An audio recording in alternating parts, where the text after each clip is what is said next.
letra Tomate musical. el palo. Claro. Ahí Era una terminamos. relación Ahí terminamos. que terminaba mal. Y parece, vamos para engancharlo con lo que propone hoy el flaco Ferrero, es que Miss Bolivia se tomó el palo, de verdad. Sí, se podría decir que es algo así. La verdad que es una columna que la traje más que nada para que sea reflexiva, ¿no? Revista Soy Rock, Miss Bolivia suspendió una fecha porque les cobraban a los teloneros para tocar. ¿Sí? Entonces cuando un show es dice ella, cuando un show es producido por Miss Bolivia, a la banda telonera se le paga, no se le cobra, dice.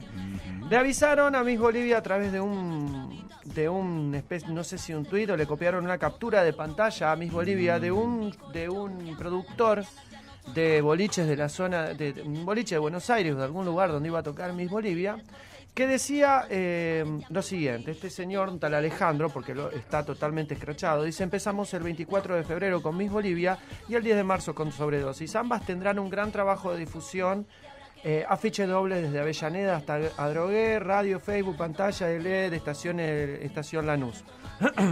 La banda Soporte 1 tiene como beneficio toda la publicidad como banda invitada, catering más consumiciones, con 30 minutos de show y un costo de 7.000 pesos. La segunda, que tocaría primero 21 horas, solo tiene la publicación de Facebook y un costo de 4.000. Con Sobredosis me quedó la segunda opción, nada más. Le enviaban una banda.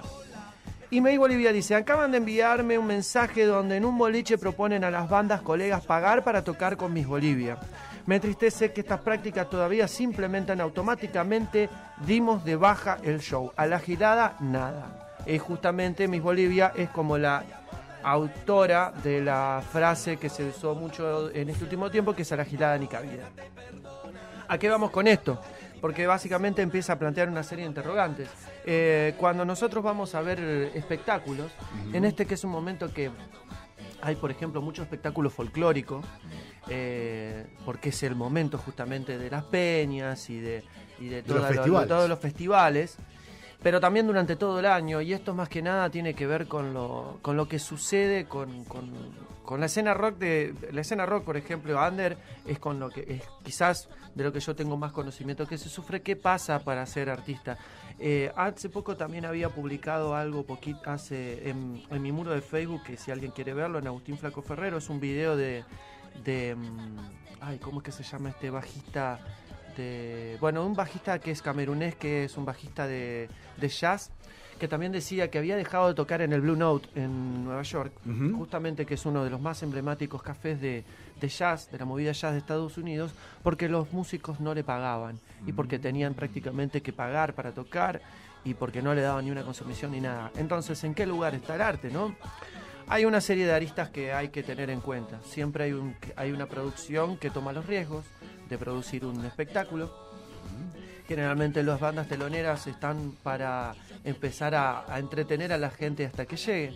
El costo de producción tiene que ver desde, generalmente, además del alquiler de los lugares, cachet para músicos, sonido, seguridad, lo que sea, ¿no? Hay varias formas en las que estas cosas se solventan, pero una cosa que siempre sucedió y que tiene que ver con las bandas que no tienen renombre, que están en emergencia, es el hecho de que paguen para tocar, y sobre todo cuando hay un espectáculo anterior que es significativo, ¿no? Que es un espectáculo que tiene algún renombre, alguna cosa así. ¿Qué se le ofrece? Obviamente, a la banda telonera siempre le conviene tocar ahí. Pero con este tipo de cuestiones, el productor se asegura algo de lo que tiene que ver de alguna manera sus gastos. ¿Qué es lo que sucede? Esta gente además lleva a su gente. Es toda una discusión. ¿El músico tiene que pagar para tocar? Me parece que es como algo un de ninguna poquito manera complicado. Está un poco poluta, está un poco poluta la situación. O sea, está muy contaminada esta situación, y siempre están los oportunistas, los bolicheros que, para poner a alguien, pero así como tenés, por ejemplo, lugares que realmente defienden y trabajan por la calidad en cómo se trata al artista cuando va a tocar, y así también a veces no les va tan bien. Hay algunos que no, que son realmente gente que detestable en ese, y justamente reproduce y reproduce ese tipo de prácticas que realmente no hace otra cosa que vaciar de contenido, llenar de mucha rabia y de mucha frustración muchas bandas que, sobre todo en sus inicios, tienen que ser víctimas de estas cosas y se frustran, o sea, dejan de... Porque vos empezás a pensar en el tiempo que tenés invertido para tocar, en lo que invertiste para llevar, o sea, para llevar las cosas en un flete, más las expectativas, más los ensayos, más lo que sale en la cuerda, más que el instrumento, más todo ese tipo de cosas. Encima, que hay pocos lugares y que generalmente no puedes tocar, encima tenés que pagar. Lo que pasa es que indudablemente que es un tema vinculado con la moral, con la ética y con la dignidad de las personas. Totalmente. Te quería preguntar, ¿te pasó alguna vez? Sí, me ha pasado. Y ha pasado, por ejemplo, esa es otra, porque también empiezan a entrar en juego muchas cosas. Por ejemplo, hay asociación acá que en un momento se llamó Surrock, ahora se llama, creo que Suma, que es una asociación para músicos independientes de la ciudad de Santa Fe y se ha peleado mucho que cuando salió la figura del club de música, que se buscaba otro tipo de maneras de poder producir el rock. Y esto tuvo que ver más que nada con el efecto del post-cromañón, ¿no? O sea, también hay que decir que el mercado se ha comido mucho todo esto. ¿Qué es lo que sucede? Sí ha pasado de que nos hayan pedido, nos hayan ofrecido, por ejemplo, una plata para ir a tocar al Cosquín Rock, por ejemplo. Teníamos que poner una cosa así como 5.000 pesos para ir a tocar al Cosquín Rock. O ni hablar todo lo que tiene que ver con pautas, ¿no? Por ejemplo, qué sé yo, cuando fue el momento de llevar un videoclip a ACM, tiene que ver también un poco con cómo es cómo trabajan los... Sí, y pasan. E incluso ha pasado también que nos ha sucedido que nosotros no hemos querido hacer fechas donde también a los chicos que tocaban antes se les pedía algo. Y estamos hablando de una banda que no tuvo las dimensiones, por ejemplo, de lo que es Miss Bolivia, porque toca en todo el país y es una referente para muchas personas. Sí hemos hecho, por ejemplo, en lo que nosotros nos compete, por ejemplo, hemos hecho show donde había bandas teloneras, donde teníamos como una especie de arreglo que era en realidad ayúdenos a vender anticipadas, ¿sí? Incluso a dejar una parte de esas anticipadas, algo de las anticipadas, para que ellos puedan tener sus gastos y además ofrecer algo para tomar y algo para también un poco, porque como nosotros éramos siempre una producción independiente, nosotros éramos la banda la que producía, costeábamos un montón de cosas, pero también venía bien porque también entendíamos que estaban los costos de producción, toda esa historia, pero no obligar. Si podés darme una mano, mató. No te voy a poner un límite de que vendeme sí o sí tantas entradas, que también hay muchas bandas que lo hacen. Porque esto no solamente es cuestiones de los productores, sino cuando el productor es la banda y también utiliza este tipo de prácticas. O la banda se esconde detrás de su manager. Es todo un debate que es como que no se agota. Te pregunto porque hace años que no, te quería preguntar, ¿sigue existiendo la sociedad de músicos? Sigue existiendo, pero igualmente no representa prácticamente a nadie. De hecho, no tiene autoridad, no tiene autoridad, y sobre todo porque te está pidiendo generalmente que si no estás dentro de eso no podés estar dentro de la música, no puedes ejercer como músico, rendir exámenes y cosas. O sea, la música en realidad es una... ¿Se burocratizó mucho? Exactamente. Pero también es como tratar de mantener esa quintita de la vieja época de la música, ¿no? Muy ligada también a ADI y a otras cosas. Pero viste que cuando tiene que ver con estas cuestiones se abre el debate y lo que es interesante que traerlo a este lugar es que por ahí la gente pueda pensarlo desde otra perspectiva, ¿no? La gente por ahí piensa que los shows se generan porque se generan, no se detiene a pensar y está bien, porque no es el agua en el que nadan. Pero evidentemente entre los músicos nos viene este tipo de pensamientos, o sea, de este tipo de perspectiva y poder trasladarla a la gente para que sepa que por ahí muchas veces cuando va a haber algo, hay otras cosas que están, por ejemplo, ¿qué pasa con el telonero? Aquí en Santa Fe rige una ley del telonero, que es provincial en realidad, que en teoría toda producción privada o del Estado se cumple principalmente con lo del Estado. La UNL lo cumple, eso hay que decirlo. Nosotros fuimos testigos porque tocamos teloneros de las pelotas y justamente fuimos entre comillas, beneficiados o resguardados por la ley del telonero, se le exige al productor que le dé un tiempo previo, o sea, un tiempo determinado para que primero que exige un artista telonero local, y segundo se le exige un tiempo significativo para que toque, más de media hora, entre 45 minutos y una hora, y a su vez una plata que tiene que haber como un porcentaje en el cachet.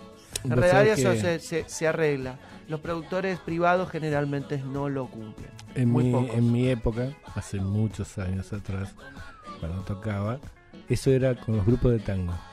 Había lo que hoy se llama telonero, había que en toda reunión donde había un grupo de música, siempre tenía que sumarse un grupo de tango. Una característica. Exactamente.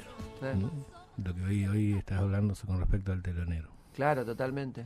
Y es interesante porque viene desde hace mucho tiempo. Entonces por ahí nosotros no sabemos que con la entrada también estamos no solamente pagando a veces un artista que fuimos a ver, sino también algo que tiene que ir hacia ese otro artista que quizás te termina reventando más el mate, o sea, pero también es una posibilidad. Y esto también abre el juego a decir, primero desde los músicos, ¿en dónde estamos? ¿Cómo pensamos nuestra música? ¿Qué hacemos para tocar? Como fue cuando trajimos que había la muerte de este cantante paranaense que volviendo de Rosario, otra lista más. Pero también cómo tomamos la música, cómo exigimos y cómo nos plantamos a partir de la defensa de nuestro carácter artístico, porque en definitiva también este tipo de plantarse y este tipo de acciones que hizo Miss Bolivia, que no son comunes y que realmente uno la aplaude y que se embandere en esto, son muy importantes para cambiar, a veces para también, cambiar el mate. A veces también, viste que muchas veces el artista principal tampoco se entera de esto. No, pero acá porque tuve la suerte de, digamos, porque me consta también en otros ámbitos artísticos que muchas veces no se enteran de estas cuestiones y por eso no toman estas actitudes. Claro, totalmente. La Renga una vez hizo un show en el cual llamó a las bandas, siempre trataba de tener bandas teloneras, pero lo que hacía era, porque había una cuestión con Sadaic, hizo participar en toda la rendición de Sadaic también las planillas de derecho a autor de sus teloneros. Entonces con eso ellos sabían que en la magnitud de un recital de La Renga, que son 80.000 personas, 70.000, 80.000 personas, por el 12% por entrada, ellos podían cobrar. Esto no tiene que ver con el carácter mercantil o la cuestión del dinero que tiene que ver con la música, pero sí con la defensa de la dignidad del artista. Y creo que lo que hizo Miss Bolivia, dar de baja, porque ella podría haber dicho, haber sacado alguna cosa, pero haber tocado después, y sin importarle, se llevaba su platita tranquila.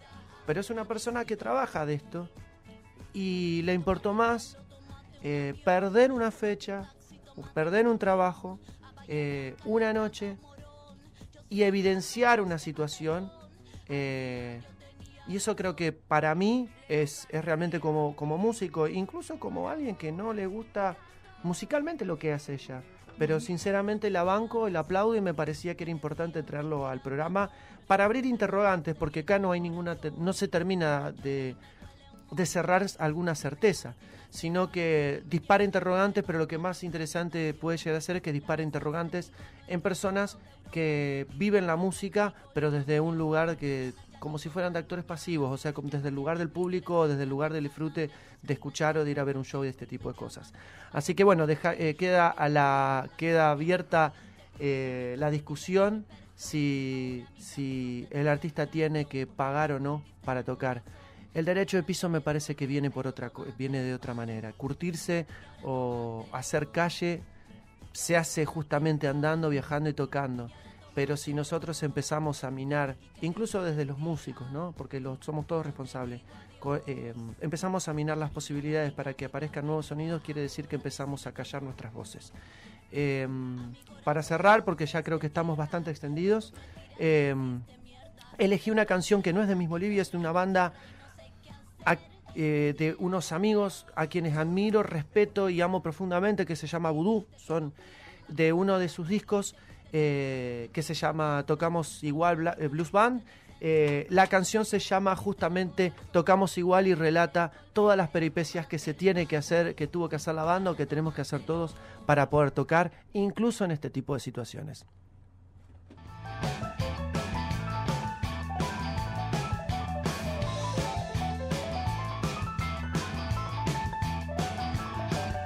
Déjalo nomás,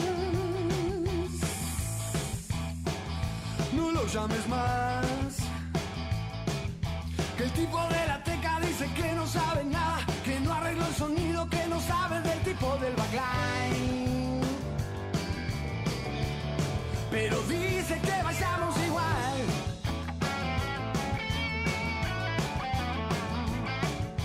El dueño no habló, ni va a contestar.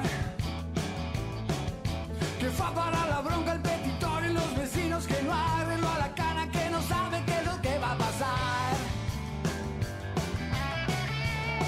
Si abren o clausuran el bar.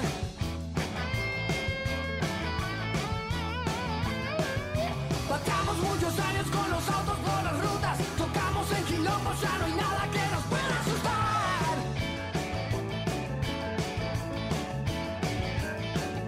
Tocamos en covachas y en las viejas ratoneras, tocamos en los antros, ya no hay nada que nos pueda frenar. Viajamos igual.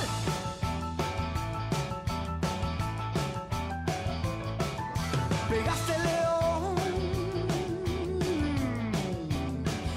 la movilidad. Avísenle al Cuni que venga con él.